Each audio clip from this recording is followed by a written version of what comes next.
It missed Dante Vane by 2 inches. He didn't flinch. He never did. He simply turned, put 3 rounds into the man who'd fired it, and walked away from the alley like he was leaving a bad meeting. Behind him, sirens were already climbing the wet streets of downtown Austin, and the sky above the glass towers had gone the color of a bruise. This was supposed to be routine. A quiet handoff between 2 crews, nothing that should have ended in gunfire. But someone had talked. Someone had sold information, and now Dante Vane, the man 3 rival families had tried and failed to finish in the last 5 years, was soaked to the bone and bleeding from a graze he refused to acknowledge, ducking into the nearest building to disappear before backup arrived. The building was a 24-hour co-working tower, all glass and steel, the kind of place where people who believed in hustle culture pulled all-nighters over lukewarm coffee. Perfect. Nobody would look twice at a man in a dark coat moving through a lobby full of exhausted freelancers. Except the storm had other plans. The power died the second he stepped inside, not a flicker, a full blackout, the kind that swallowed an entire building whole. Emergency lights kicked on in weak amber pulses along the floor, and somewhere above him, thunder cracked so hard the windows rattled in their frames. Dante used the dark like he used everything else, as a tool. He moved through the lobby, up the stalled escalator, scanning exits, counting cameras that were now useless.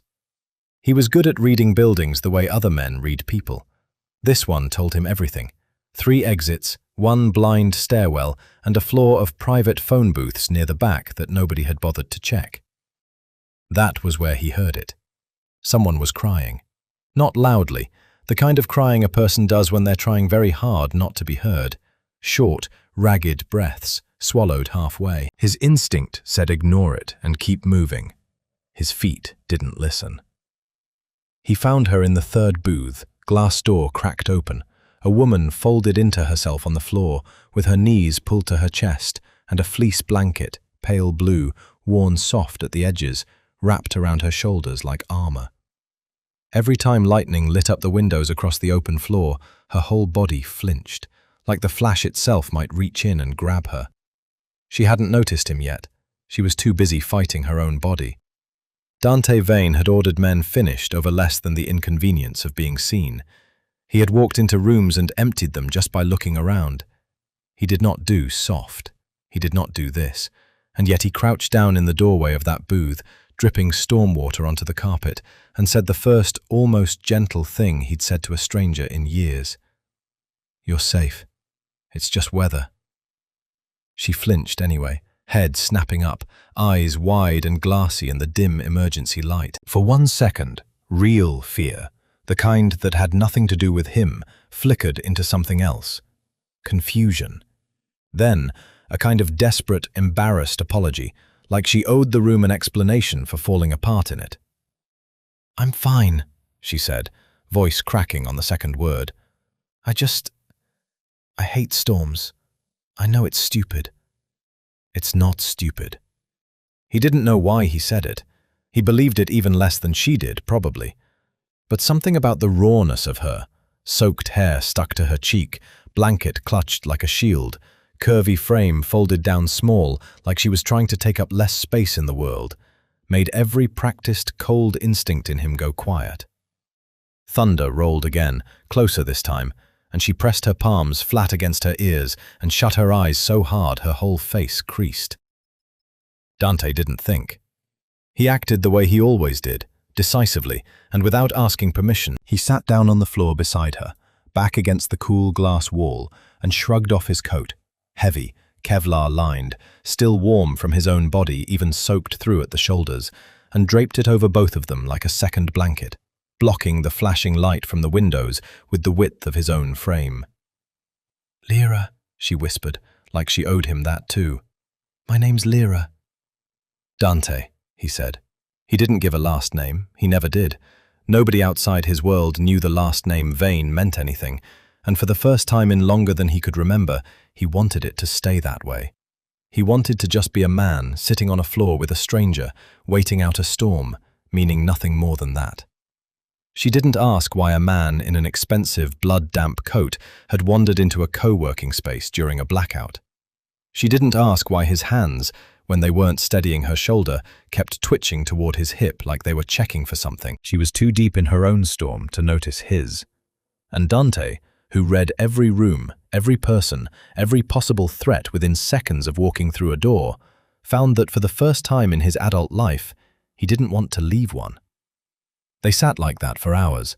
The blackout didn't lift until dawn crept grey and exhausted through the tower's windows, and by then, Lyra had fallen asleep against his side, blanket and coat tangled together, her breathing finally slow and even. Dante Vane, feared head of the Vane Syndicate, a man who had never once stayed anywhere he didn't have to be, watched the sunrise through a stranger's shoulder and made a decision that would have terrified every person who thought they knew him. He wasn't leaving. Not yet. Maybe not ever. Outside, 3 blocks away, his men were already scrubbing an alley clean of blood and shell casings, preparing the story that would keep his name out of the morning news. Inside, wrapped in a stranger's blanket, Dante Vane had just found the one thing his entire empire couldn't buy him, a single, ordinary moment of peace. And he had no intention of letting it go. 3 days later, the Vane Syndicate's underground headquarters looked nothing like what people imagined when they heard the word Mafia. No smoke-filled back rooms, no men in cheap suits waving guns around. It was clean, cold, and quiet, a converted parking structure beneath an old distillery, lined with servers, security monitors, and men in tailored jackets who spoke in low voices because Dante Vane hated noise almost as much as he hated mistakes. He sat at the head of a steel conference table, a folder closed in front of him that he hadn't opened yet. Marcus Reyes, his second-in-command, and the closest thing Dante had to a friend, stood across from him with his arms crossed, waiting. Marcus had known Dante for 11 years. He had seen him cold, furious, calculating, even bored, but he had never, not once, seen him distracted. And for 3 days straight, Dante Vane had been exactly that. "You wanted a file on someone," Marcus said, sliding the folder an inch closer. "So I got you a file." Dante didn't reach for it right away. "Everything checks out?" "Everything checks out." Marcus's voice had the flat, careful tone of a man choosing not to ask an obvious question. "Lyra Thorne, 29. No criminal record, no debts to anyone dangerous, no family ties to any of our rivals. She's a UI/UX designer. Broke, technically. Freelance contracts, rent 3 weeks overdue, working out of a co-working space because she can't afford a private office. She's building some kind of app on her own time. Mental health tracking, something with biometrics. That's it. That's the whole file." "That's it," Dante repeated. "That's it." Marcus finally let the question show on his face. "Why are we running background checks on a broke app designer?" Dante opened the folder now, scanning it the way he scanned everything. Fast, thorough, missing nothing. A grainy photo stared back at him. Lyra, mid-laugh, taken from some old social media post, hair pulled back, nothing like the terrified, blanket-wrapped woman he'd spent a night with on a co-working floor. Seeing her like this, ordinary and unaware she was being watched, did something strange to his chest. "Due diligence," Dante said, closing the folder. "I don't let strangers get close without knowing who they are. You'd have run the check yourself if I hadn't." It wasn't a lie, exactly. It just wasn't the whole truth. The truth was that Dante Vane, who had never once in his adult life felt the need to explain himself, had spent 3 sleepless nights turning over a single memory. A woman shaking under his coat, saying his first name like it was the only solid thing left in the world, and needed, badly, to know that nothing about her could hurt him. Or that he couldn't hurt her.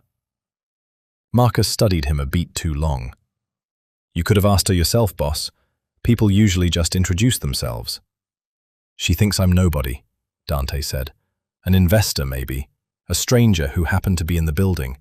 That's how it's staying." "You didn't tell her who you are?" "No." "You planning to?" Dante didn't answer that. He stood instead, walked to the far end of the room where a wall of monitors displayed live feeds, warehouses, ports, half a dozen buildings his organization quietly owned across the city. His eyes landed on nothing in particular. His mind was 3 days back, on a storm-lit floor. "There's a co-working tower downtown," Dante said finally. "Floor 14. I want to know who holds the lease." Marcus's eyebrows lifted half an inch, which, for Marcus, was practically a shout. "You want to buy the building?" "I want to buy the floor." Dante turned back to him. "Quietly. Through Halcyon Ventures, not the vain name. I want it done by the end of the week." "That's a $12 million floor for a woman who doesn't know your last name." "That's a floor full of freelancers paying by the hour for desks and bad coffee," Dante said, his voice even, controlled, the same voice he used to order shipments or end negotiations. "I'm going to upgrade it. New equipment, private studios, better rates, maybe even free memberships for a few of the small businesses working out of there. It'll look like Halcyon investing in local talent. Good press, tax write-off, everyone wins." "And Lyra Thorne happens to be one of the people who wins." "She happens to be one of the people who wins." Marcus didn't smile. He wasn't the type, but something in his face shifted, some mixture of disbelief and quiet concern he didn't bother to hide from the one man in the world he was allowed to disagree with. "You've never done this. Not once. Not for anyone." "I know." "You don't even know her last name until 3 days ago, and you're already restructuring her entire workspace so she doesn't have to worry about rent." "I know what I'm doing, Marcus." "Do you?" Marcus's voice dropped lower, not accusing, just honest, the way only 11 years of loyalty could afford to be. "Because from where I'm standing, it looks like the first thing in this whole world that's ever gotten past your guard walked in during a blackout and hasn't left yet." Dante didn't answer. He didn't need to. The silence said enough. And Marcus, smart enough to know when a conversation was over, even if the argument wasn't, nodded once and turned to leave, folder tucked under his arm, already mentally drafting the paperwork that would make Halcyon Ventures the quiet new owner of an entire floor of a downtown Austin high-rise. Alone in the room, Dante looked back at the wall of monitors, at his empire laid out in a dozen silent screens, and thought about a woman who didn't know any of it existed.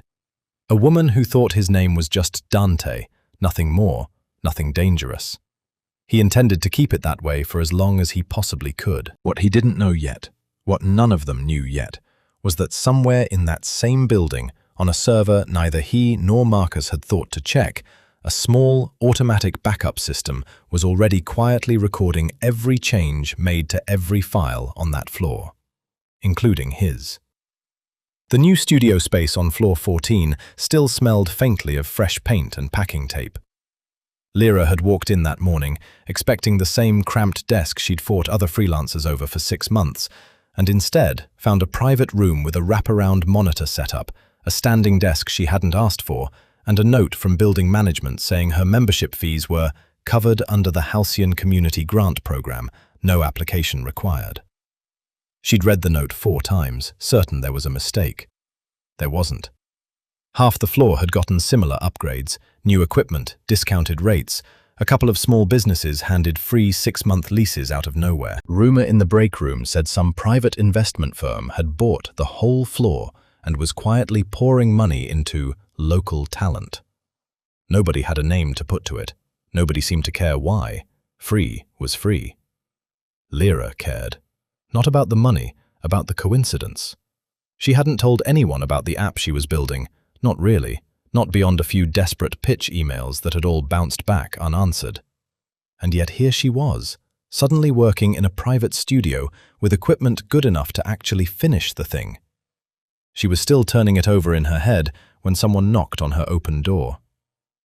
"Dante?" Her voice came out surprised and, underneath that, unmistakably pleased. She hadn't seen him since the storm, a week and a half of silence she'd told herself not to think too hard about, and here he was, filling her doorway in a dark jacket that looked more expensive than anything else on this floor combined. "I heard there's an interesting app being built up here," he said. "Investor curiosity.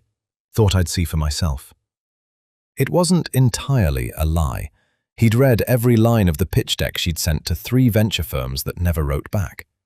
He knew more about her app than she probably did herself at this point, thanks to a very thorough report Marcus hadn't wanted to compile.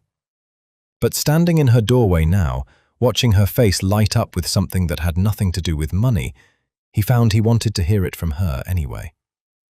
"It's not much yet," Lyra said, waving him in, suddenly self-conscious. "It's a panic response tracker.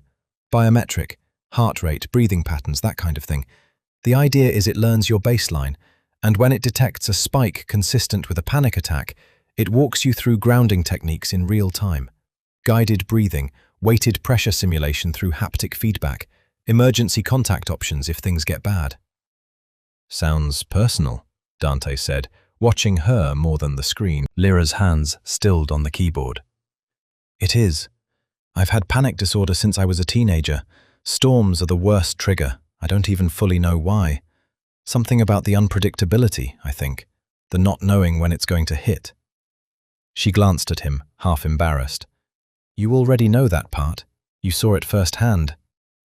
"I saw someone handling something hard the best way she knew how," Dante said. "That's different from what you're describing." She looked at him for a long moment, like she was trying to figure out what kind of investor said things like that.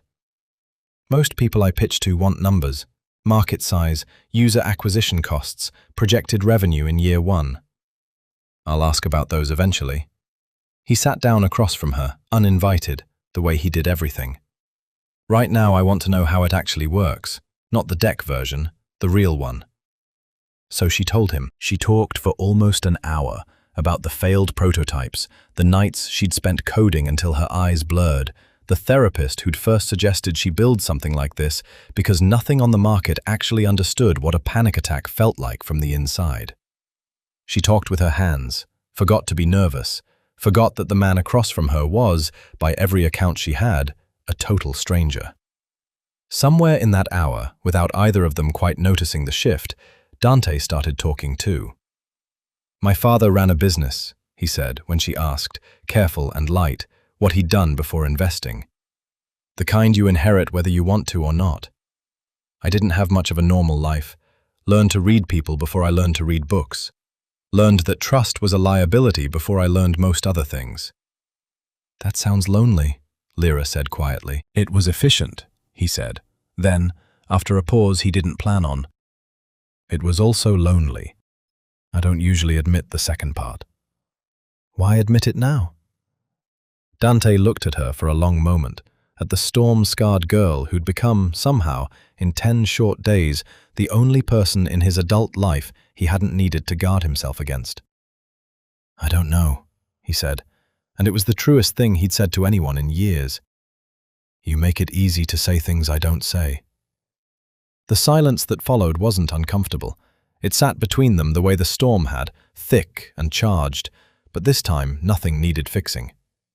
Lyra's screen had gone dark from inactivity, the cursor blinking on an unfinished line of code, and neither of them reached to wake it back up. Somewhere 3 floors below, in Halcyon Ventures' newly rented server room, a cover office that existed on paper more than in practice, a routine automated backup ran quietly in the background, mirroring every file Lyra touched to a secondary cloud drive, exactly as her own app's security protocol required.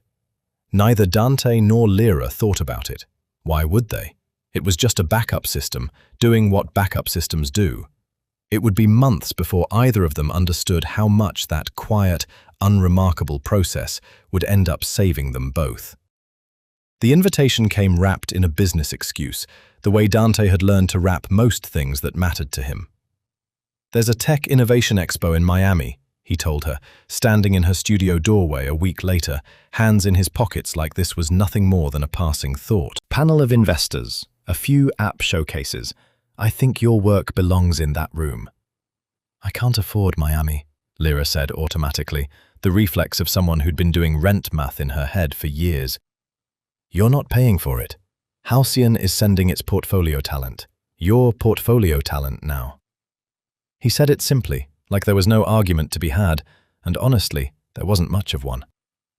2 days later, she was standing on a private airstrip outside Austin, staring up at a jet that looked like it belonged to someone far more important than a mystery investor with a habit of showing up exactly when she needed him.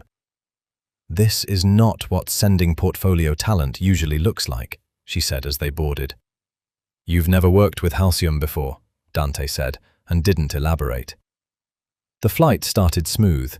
Lyra had never been on a plane this quiet, this soft. Leather seats, low lighting, a flight attendant who disappeared after drinks were served and didn't come back unless called.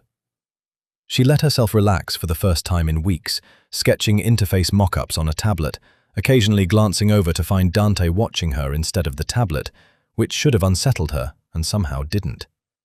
40 minutes in, the pilot's voice crackled overhead, calm but clipped. "Folks, we've got some unexpected weather ahead. Going to ask you to buckle in, might get a little rough for a few minutes." Lyra's stomach dropped before the plane did. She knew the signs in her own body better than anyone, the tightening in her chest, the way her hearing seemed to narrow to a single point, the tremor that started in her hands and spread. She reached for her seatbelt with fingers that had already begun to shake, and when the first real jolt of turbulence hit, hard enough to rattle the overhead bins, she made a sound low in her throat that she hated herself for making in front of anyone, let alone him. "Lyra." Dante's voice cut through the noise, steady in a way nothing else in the cabin was. "Look at me." She couldn't. Her eyes were fixed on the window, on the churning grey clouds outside, lightning flickering somewhere inside them like something alive and furious. He didn't wait for permission. He unbuckled, crossed the narrow aisle in the middle of the turbulence like it was nothing, and before she could protest, he'd pulled her, blanket, tablet and all, into the seat beside him, tucking her against his side with an arm that felt like the only solid thing in a plane full of shaking metal. "Breathe with me," he said, low, close to her ear. "In for 4. Hold for 4. Out for 4. That's it."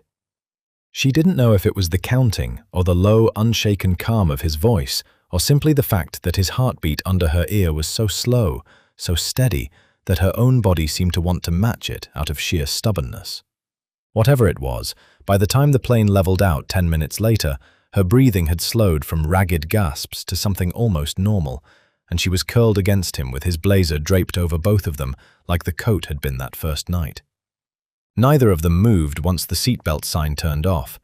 It was her own app that made her notice.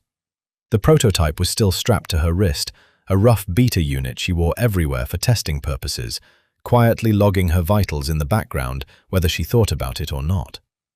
When the turbulence hit, it had done exactly what it was built to do, buzzed a warning, started tracking her spike. She glanced down at it now, out of habit, expecting to see her heart rate still elevated, the crash after adrenaline that usually took an hour to fully settle. Instead, the graph showed something that made her sit up slightly, frowning.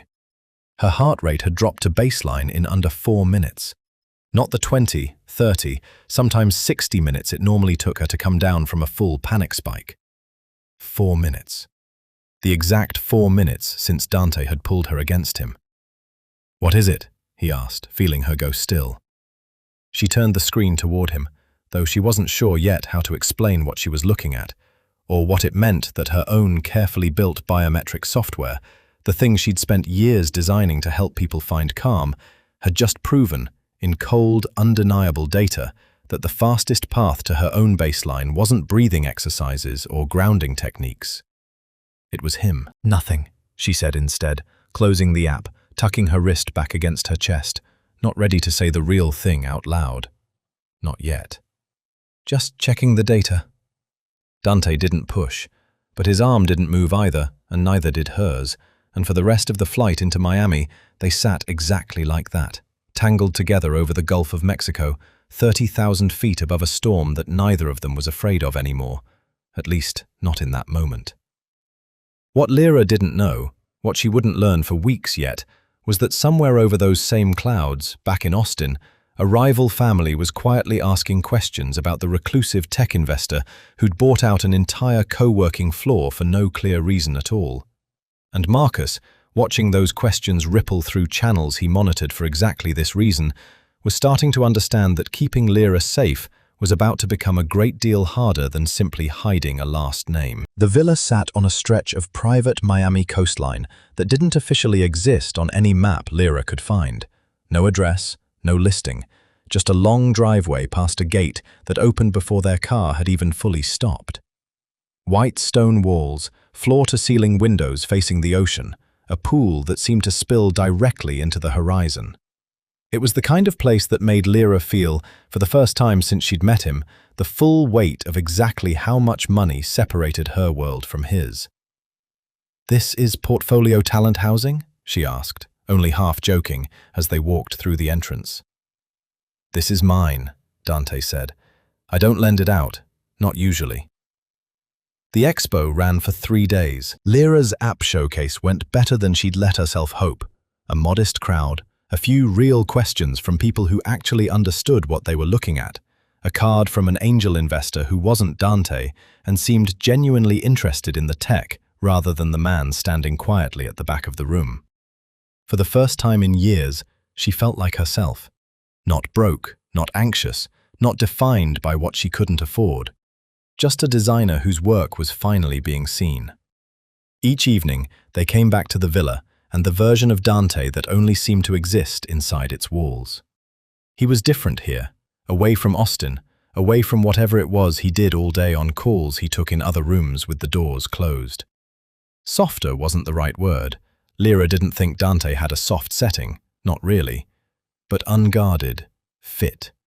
He laughed more, actual laughter, not the controlled half-smile she'd gotten used to. He cooked, badly, insisting he could handle dinner and burning the first attempt so thoroughly the smoke alarm went off, which made Lyra laugh so hard she had to sit down on the kitchen floor. "I run an entire company," he said, staring at the charred pan like it had personally betrayed him, "and I cannot make pasta." "You run a company and you can't make pasta?" Lyra repeated, wiping her eyes. "That is genuinely the funniest thing I've learned about you." "There's more where that came from," he said, and something about the way he said it, quiet, almost surprised at himself, told her he meant it, that there was more of him she hadn't seen, that he wanted her to see it.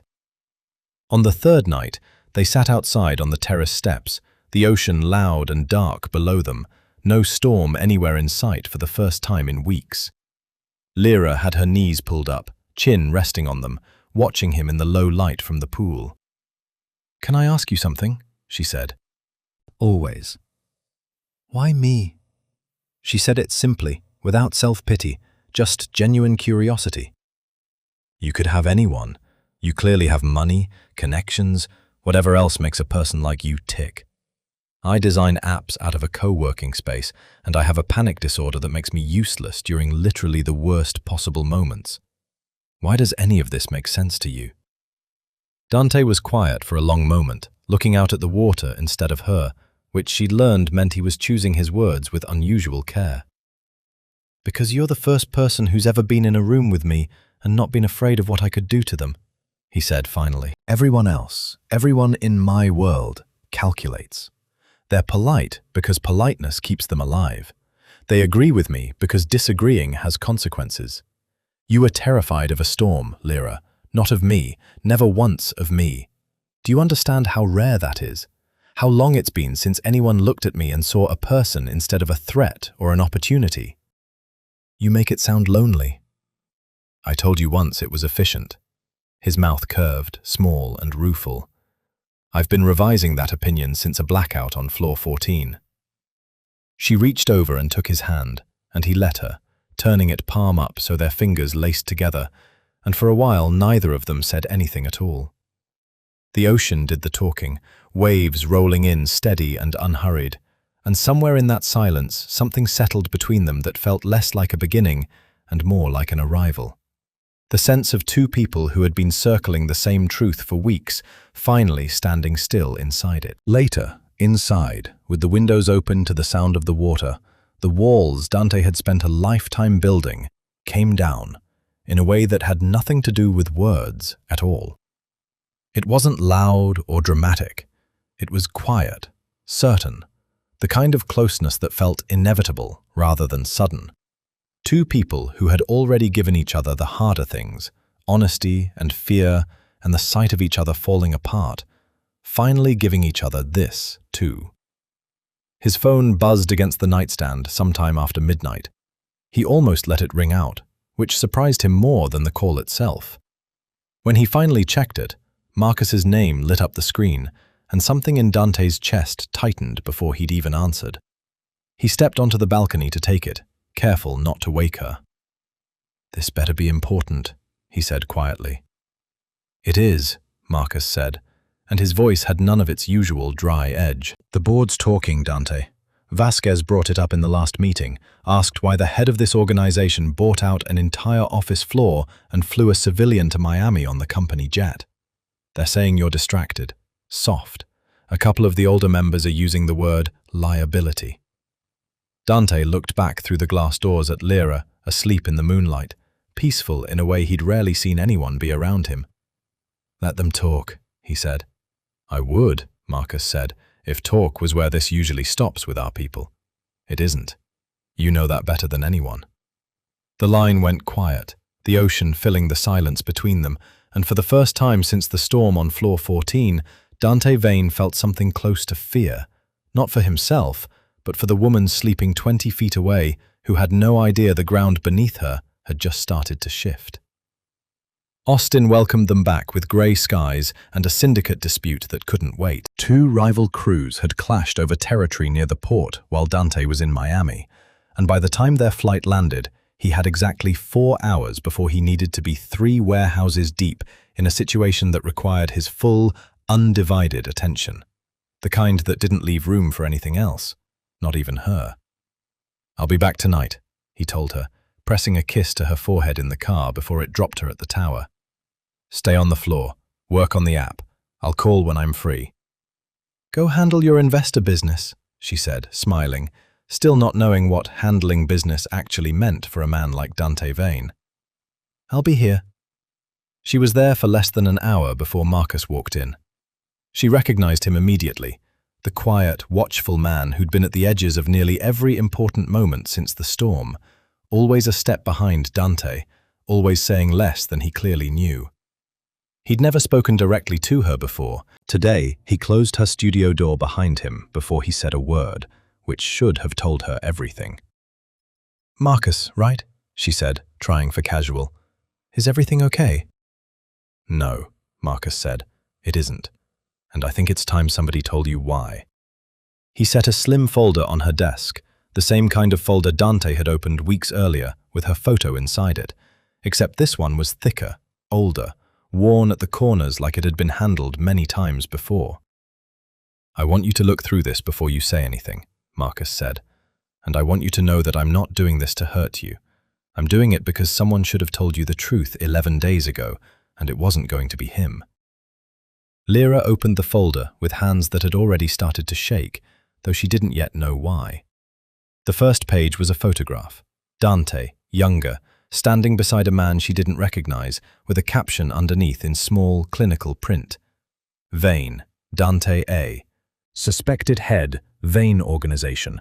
Cross-referenced Federal Investigation, 2019. The second page was a printed article, dated 3 years back, about a shooting outside a downtown club, an unnamed individual of interest the police had never been able to charge. The third was a list, names, dates, dollar amounts, the kind of ledger that meant nothing to an outsider and everything to someone reading between the lines.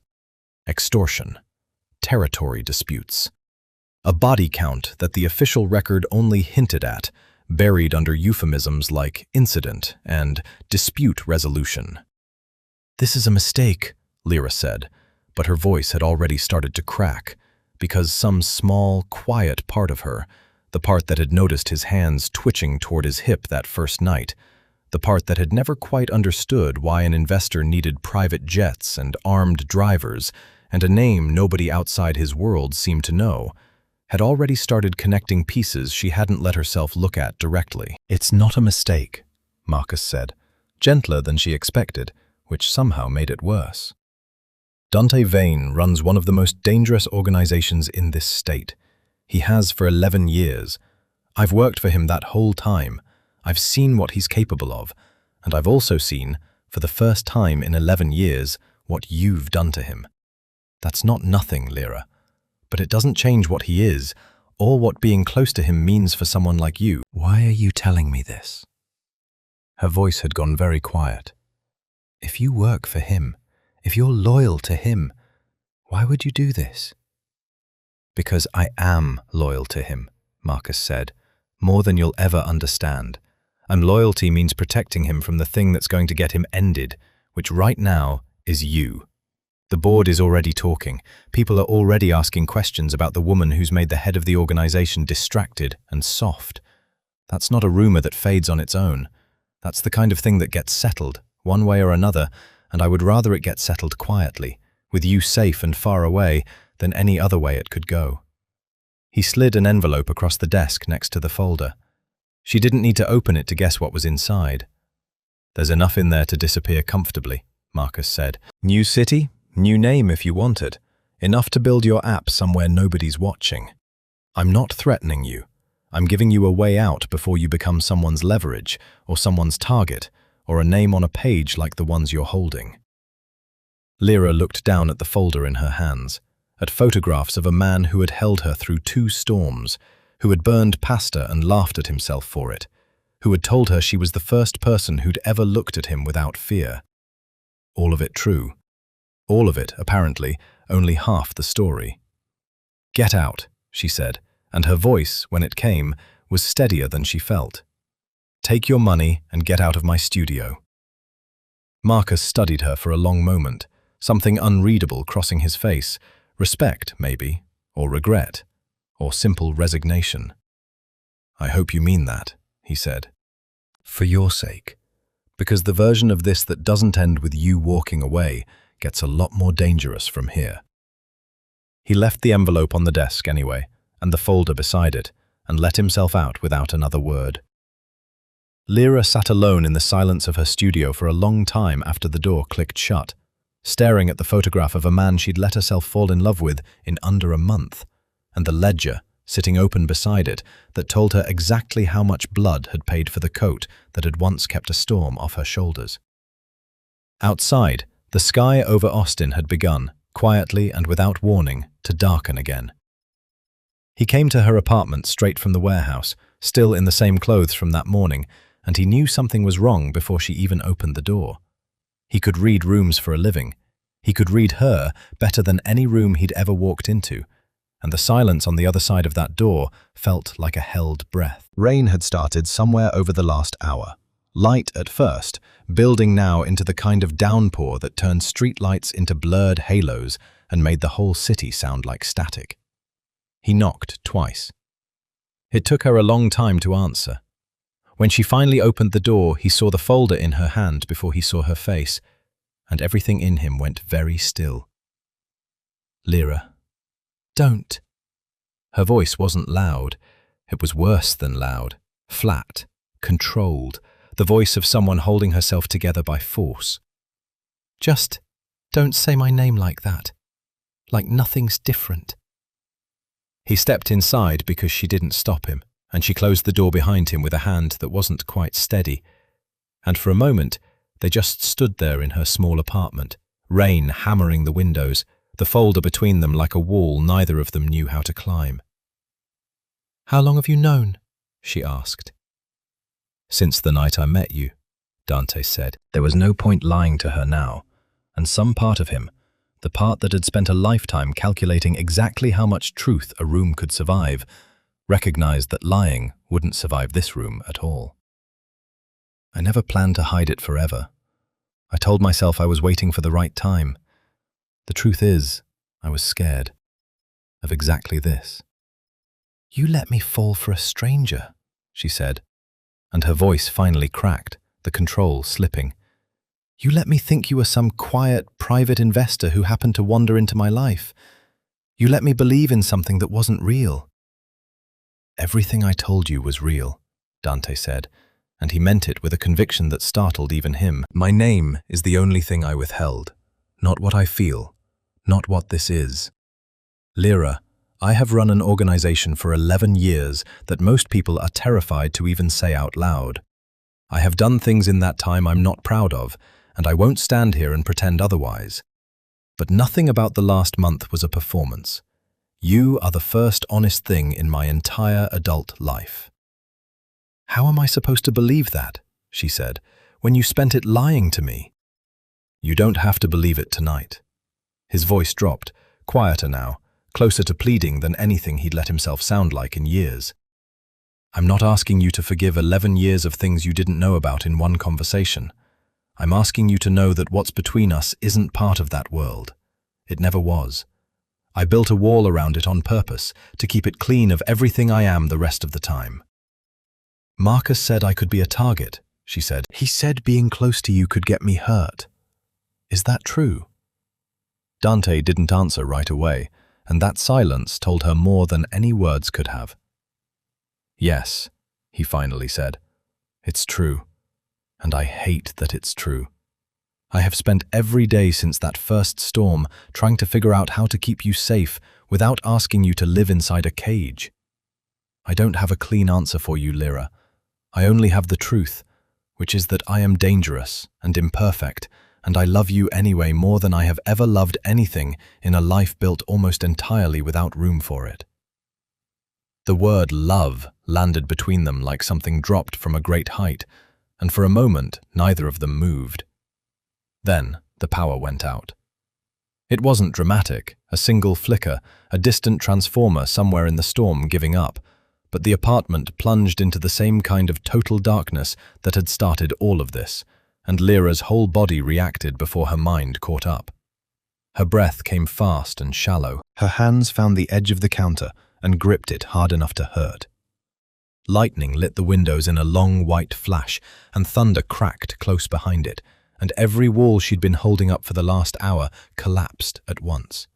Grief and fear and love and betrayal all crashing down together with the storm. "Lyra!" Dante was in front of her instantly, hands finding her shoulders, careful, steady. "Look at me. I know you're angry. I know you have every right to be. But right now, none of that matters more than you being okay. Breathe with me. In for 4. She wanted to push him away. Some furious, wounded part of her wanted to scream at him to leave, to take his empire and his lies and go. But her body didn't care about any of that. Her body only knew that his voice was the one steady thing in a room that had gone dark and loud and terrifying, and it reached for that steadiness the way it always had, helplessly. Honestly, he held her through it, the way he'd held her that very first night. No blanket this time, no coat, just his arms and his voice, counting her breaths in the dark. Thunder rolling overhead like it had unfinished business with both of them. It took longer than it had on the plane. 10 minutes, 15, her whole body shaking against him while the storm raged outside. But he didn't move, didn't rush her, didn't once let go. When her breathing finally slowed, when the worst of it had passed, and her forehead came to rest against his chest out of pure exhaustion rather than forgiveness, she spoke into the dark in a voice scraped raw. "I don't know if I can forgive the lie," she whispered, "but I know my body still trusts you more than it trusts anyone else on earth. I don't know what to do with that." "You don't have to know tonight," Dante said, holding her tighter as the lights, somewhere in the building, began to flicker back on. "Just let me stay until the storm passes. After that, I'll go, if that's what you want. I just can't leave you alone in the dark. Not tonight. Not ever, if you'll let me." She didn't answer, but she didn't pull away either, and outside, slowly, the thunder began to fade into rain, and then, eventually, into nothing at all. Marcus told himself, driving to the data center that night, that he was doing this out of loyalty. He'd told himself the same thing walking into Lyra's studio with that folder, and again when he'd offered her money to disappear. Loyalty had a way of sounding cleaner than it actually was, once you said it enough times. The truth, if he'd let himself sit with it, was closer to panic. Vasquez and 2 other board members had cornered him after the Miami trip, asking pointed questions about Dante's judgment, his focus, his fitness to keep leading an organization that couldn't afford distraction. They hadn't said the word replace outright. They hadn't needed to. Marcus had spent 11 years building his place inside the Vane Syndicate on the foundation of Dante's trust, and he could feel that foundation cracking under a weight that had a name and a face and a mental health app she was building 3 floors above a server room nobody outside Halcyon Ventures was supposed to know existed. If Lyra wouldn't leave on her own, Marcus had decided, then the world would have to convince her the price of staying was too high. And if that meant giving the board a real, tangible threat instead of a rumor, proof that her presence had become a genuine liability, then that's what it would mean. The Halcyon server room sat 2 floors below the studio space, unremarkable, unguarded, except for a keycard lock Marcus's clearance opened without hesitation.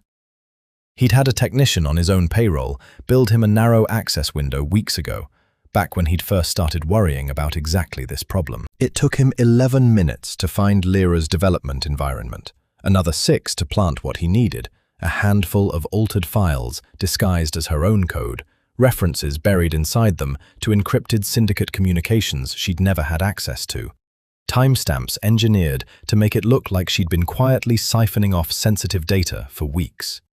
It wasn't hard to make it convincing. He knew exactly what the board would be looking for, because he was the one who'd be presenting it to them. By the time he left, the plan felt clean in his head. Present the doctored files to the board as proof Lyra Thorne had compromised syndicate security. Let them vote on how to handle a leak like that, the way they always voted on leaks, without sentiment, without exception. Dante would be furious, would fight it, would probably never fully trust Marcus again.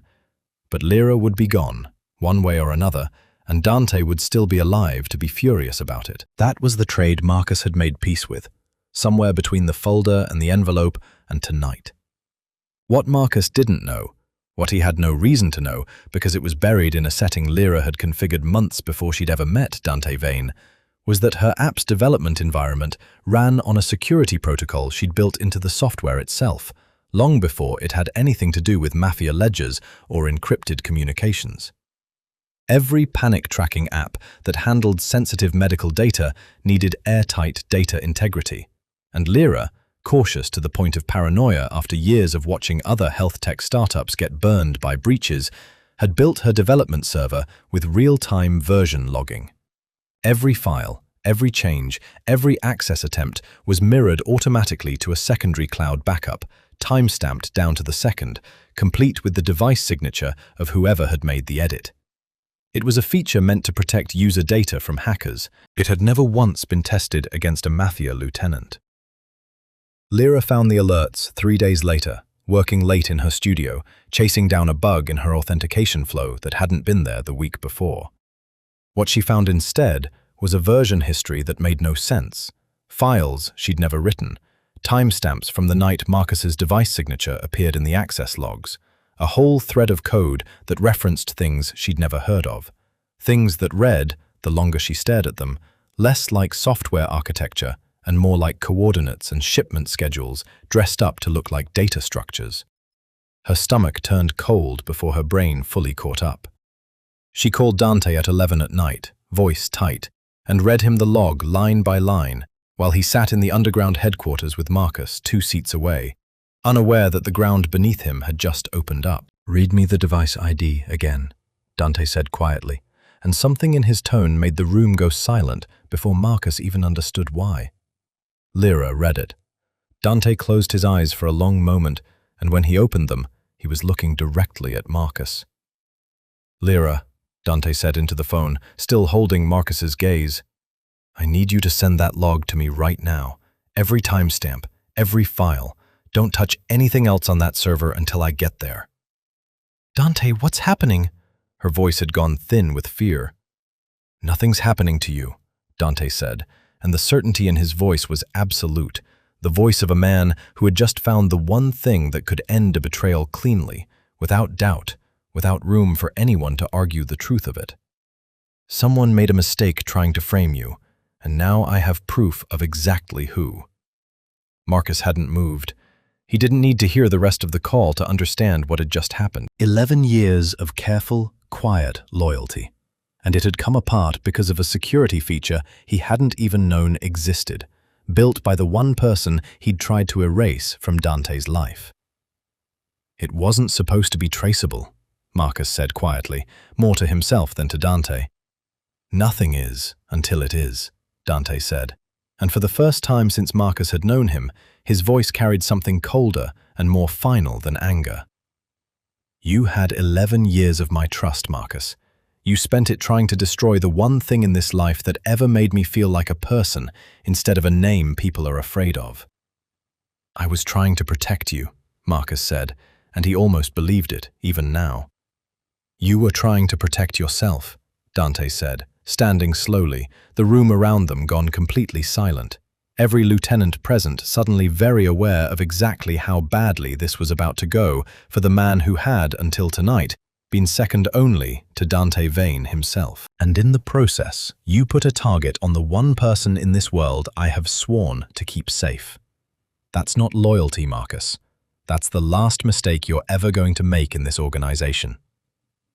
The Vane Syndicate's boardroom sat 2 floors above the parking structure headquarters, a windowless space with a single long table, reserved for the rare occasions when the full leadership needed to be in one room at the same time. Dante had called this meeting at midnight, which was itself a message. Nothing about it was routine, and every lieutenant filing in already understood that. Rain hammered the building's exterior, distant thunder rolling somewhere far above them, and Dante found himself thinking, absurdly, that the sky seemed to know exactly when it was needed most. He'd spent the 2 hours since Lyra's call gathering everything. The server logs, the device signature, the falsified files cross-referenced against real syndicate communications that Marcus had clearly used as a template. It was clean. It was airtight. It was, Dante thought grimly, better evidence than most of what his organization used to settle disputes far smaller than this one. Vasquez was already seated when Dante walked in, along with the other 4 members of the board, older men mostly, who had built their careers on caution and consensus and a deep suspicion of anything that looked like sentiment. Marcus sat at the far end of the table, flanked by 2 of Dante's personal security, not under arrest exactly, but not free to leave either. You called this meeting, Vasquez said, once everyone had settled. I assume this concerns the matter we raised in Miami. It does, Dante said, though not the way you think. He laid the evidence out methodically, the way he did everything. No raised voice, no dramatics, just fact after fact, stacked in careful order. The device signature that matched Marcus's personal laptop, the timestamps that placed him in the Halcyon server room at 11:47 p.m. 3 nights ago, a full 2 hours after he'd told Dante he was heading home. The falsified files, planted to implicate an innocent civilian in a security breach that had never actually occurred. Marcus Reyes attempted to frame Lyra Thorne for leaking encrypted syndicate communications, Dante said, his voice flat and precise, cutting through the boardroom's stunned silence. He fabricated evidence with the specific intent of having this board authorize her elimination. He did this without my knowledge, without my authorization, and in direct violation of every principle this organization claims to operate by. That's a serious accusation, one of the older board members said carefully. It's a documented fact, Dante said, sliding the printed logs down the table. Every timestamp, every device signature, cross-referenced and verified. I'd invite anyone at this table to check it themselves. Vasquez studied the pages for a long moment, his expression unreadable, and Dante watched him with the particular patience of a man who had already won and was simply waiting for everyone else to catch up. Vasquez had been the loudest voice questioning Dante's judgment in Miami. If anyone at this table wanted an excuse to see Marcus's betrayal as somehow justified, a loyal man taking drastic action to save the organization from a distracted leader, it would be him. Marcus, Vasquez said instead, setting the pages down. Is this true? For a long moment, Marcus said nothing. Then he exhaled, slow and tired, the fight visibly draining out of him. It's true. A ripple went through the room, not shock exactly, but something colder. In this world, framing an innocent person for elimination wasn't just a betrayal of Dante. It was a violation of the one rule every member of the syndicate understood without needing it written down. You didn't manufacture death sentences out of convenience. I did it because I believed his judgment was compromised, Marcus said, looking directly at Dante now, some last, stubborn thread of dignity keeping his voice steady. I still believe that, but I was wrong about how to fix it, and I own that. You were wrong about a great deal more than that, Dante said.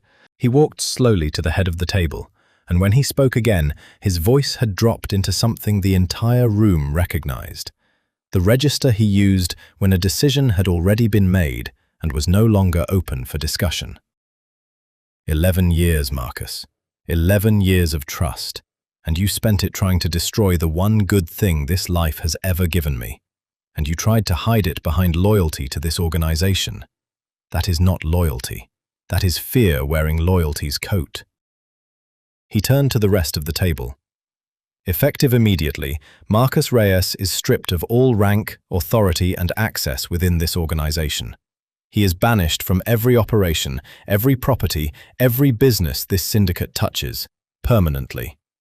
I want it understood, by everyone in this room and everyone under your command, that this decision is not up for debate, appeal, or reconsideration. No one argued. No one at that table would have dared, not with the evidence laid bare and the particular stillness in Dante's voice that every one of them had learned, over the years, to recognize as the calm before something absolute. And I want one more thing understood, Dante said. And now he looked around the room, slowly, meeting every set of eyes at that table, one by one, making certain the message landed with the full weight he intended it to carry. Lyra Thorne is under my protection, not as a civilian connection, not as a passing interest. She is under the same protection as this organization's most valuable assets, and anyone who so much as looks at her the wrong way will answer to me personally. Board vote or not. I built this life to protect the people in it. I am telling you, in this room, tonight, that she is one of them now. Permanently. The silence that followed wasn't uncertain. It was the particular silence of men who understood exactly what had just been decided, and knew better than to test it.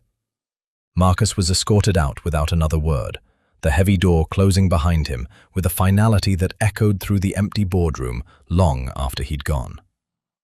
Vasquez, watching Dante with something that might have been the first real respect he'd shown him in years, finally broke the quiet. "For what it's worth," he said, "I don't think your judgment is compromised, Dante. I think it's the clearest it's ever been." Dante didn't answer right away.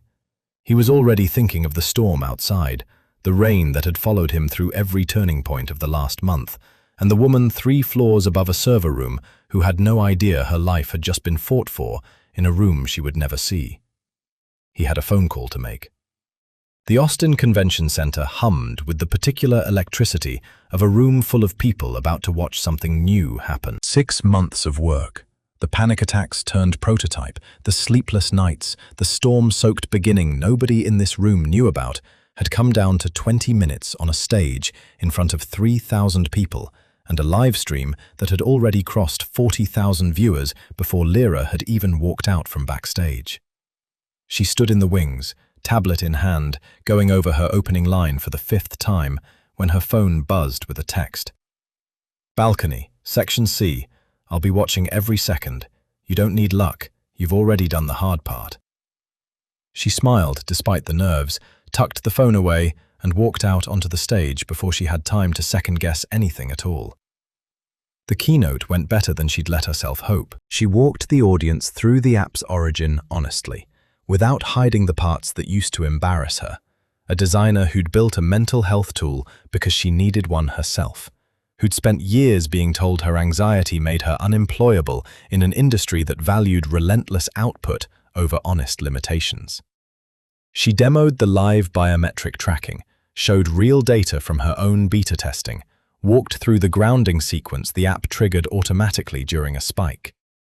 When she got to the part about accuracy, the algorithm's ability to distinguish real panic responses from ordinary stress, she found herself, without quite planning it, telling the room about a thunderstorm on a plane over the Gulf of Mexico, and a heart rate that had dropped to baseline in 4 minutes instead of 40. "I built this app to help people find their fastest path back to calm," she said, looking out at the crowd. And it took me a long time to understand that sometimes the fastest path isn't a breathing exercise or a haptic cue. Sometimes it's a person. This app doesn't replace that. It never will.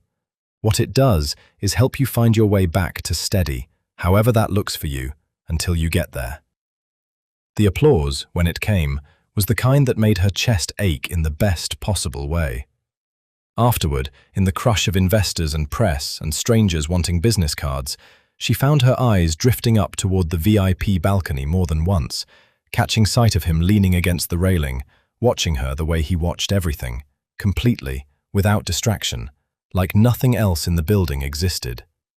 Even from that distance, she could read the pride on his face, unguarded in a way she'd learned, over these last months, was rare for him and precious because of it. She'd learned other things too, in the weeks since the boardroom, since Marcus's banishment, since the truth had finally settled into something she could hold without it breaking her. Dante had shown her more of his world than she'd asked to see, not to overwhelm her, but because he'd decided, somewhere in that boardroom speech she'd never heard, but had felt the ripple effects of ever since, that hiding pieces of himself from her had cost them both too much already. She knew things now she couldn't unknow. She'd made her peace with them slowly, the way you make peace with weather you can't control, not by pretending it isn't there, but by learning to live steady inside it anyway. At the after-party, held in a private room off the main hall, a reporter from a regional tech outlet cornered her near the bar, notepad out, the question arriving with the particular directness reporters always seemed to think was charming. Your keynote mentioned a personal relationship as part of your product's development story. Can you tell us more about your partner? There's been some speculation. Lyra glanced up, found Dante across the room in conversation with two of her actual investors, his attention already drifting toward her the way it always seemed to, like some instinct in him couldn't help but track her position in any room they shared. His name is Dante, she said simply, and I'll say this, he's not what people assume when they hear about him. He's not always easy. He comes from a complicated world, and there are parts of his life I won't pretend to understand completely. But he has never once asked me to be smaller to make room for him, and he has spent the last 6 months making sure I had every resource I needed to build this thing, without ever once trying to control what it became. If this app helps even one person find their way back to calm, it's because someone showed me what that actually looks like first. She didn't say the word love, not to a reporter, not in a room full of strangers with recorders running. She didn't need to. Something in the way she said his name told the story well enough on its own, and across the room, Dante, watching, as he always was, felt the words land somewhere in his chest that had been closed off for most of his adult life. Later, when the party had thinned and the two of them stood alone near the emptying hall, the last of the launch signage being taken down around them, Lyra leaned into his side the way she had that very first storm-lit night. Except now, there was no fear in it, no need for a blanket or a counted breath. "You heard what I told that reporter," she said. "I heard." His arm settled around her, steady, familiar. "He didn't have to defend me to anyone." "I wasn't defending you," she said, tipping her head up to look at him. "I was telling the truth. There's a difference." Outside, faint and distant, thunder rolled somewhere over the city. The season's storms weren't done with Austin yet, and probably never would be. But for the first time in longer than either of them could remember, neither one flinched at the sound. They just stood there, steady, listening to it pass. The Vane estate sat deep in the Texas hill country, an hour outside Austin, at the end of a long gravel drive lined with live oaks that had probably stood there since before the county had a name. Dante had bought the land years ago, back when he still believed the only thing worth building toward was distance from everyone who wanted him gone. He'd never furnished more than 3 rooms of it. He'd never once thought of it as home. That had changed, slowly, over the last 8 months, the way everything about his life had changed since a blackout on floor 14. The restructuring had taken most of that time. Dante had shifted the syndicate's operations methodically, the way he approached everything. No dramatic announcement, no single sweeping decision, just a long, deliberate migration of the organization's weight away from the businesses that had built its reputation and toward the ones that could survive daylight. Cybersecurity contracts, first, using the same server infrastructure and technical talent that had once protected shipment routes, now protecting corporate networks and government systems, willing to pay handsomely for people who understood threats from the inside. Private security consulting next, then logistics, then a dozen smaller legitimate ventures that gave the organizations considerable resources, somewhere honest to go. He hadn't erased what the syndicate was. He wasn't naive enough to think that was possible, or even entirely desirable. There were people depending on the organization's protection who had nowhere else to turn. Debts of loyalty going back generations that didn't simply dissolve because Dante Vane had fallen in love with a woman who was afraid of thunderstorms. But he'd shifted its center of gravity, quietly and completely, until the version of the Vane name that existed on paper looked less like a threat and more like an unusually effective holding company. The version that still handled the darker, older business existed further from the surface now, insulated, careful, exactly as it needed to be to keep Lyra and everyone else he cared about safe from the parts of his world he couldn't fully leave behind. Vasquez had become an unlikely ally in all of it. The board, largely, had followed his lead. A leader who could pivot an entire empire without losing his grip on it commanded more respect than one who stayed rigid out of habit, and Dante's decisiveness in the boardroom the night of Marcus's banishment had left an impression that outlasted the moment itself. Marcus, as far as anyone knew, had left the state entirely. Dante hadn't gone looking for him. Some part of him, the part that remembered 11 years of loyalty before the betrayal, had decided that letting him disappear was its own kind of mercy. One Marcus hadn't offered Lyra, but one Dante found he could offer anyway, if only to prove to himself that he'd become someone capable of choosing differently than the world that raised him. Lyra's app had launched to numbers that surprised even her most optimistic projections. Real users, real reviews, a small but growing community of people who'd found, in her careful design, the thing she'd built it to give them, a way back to steady ground. She'd hired her first 2 employees the month before, run entirely out of the studio on floor 14 that had started as a stranger's quiet act of care and become, over time, simply hers. Tonight, though, none of that mattered. Tonight, there was only the porch and the storm rolling slow and distant across the hills, and the blanket, the same pale blue fleece, worn softer now with time, that had been the first thing Dante ever saw of her. "You kept it," Dante said, watching her settle into the porch swing beside him, blanket wrapped loose around her shoulders, out of habit more than need. "Of course I kept it."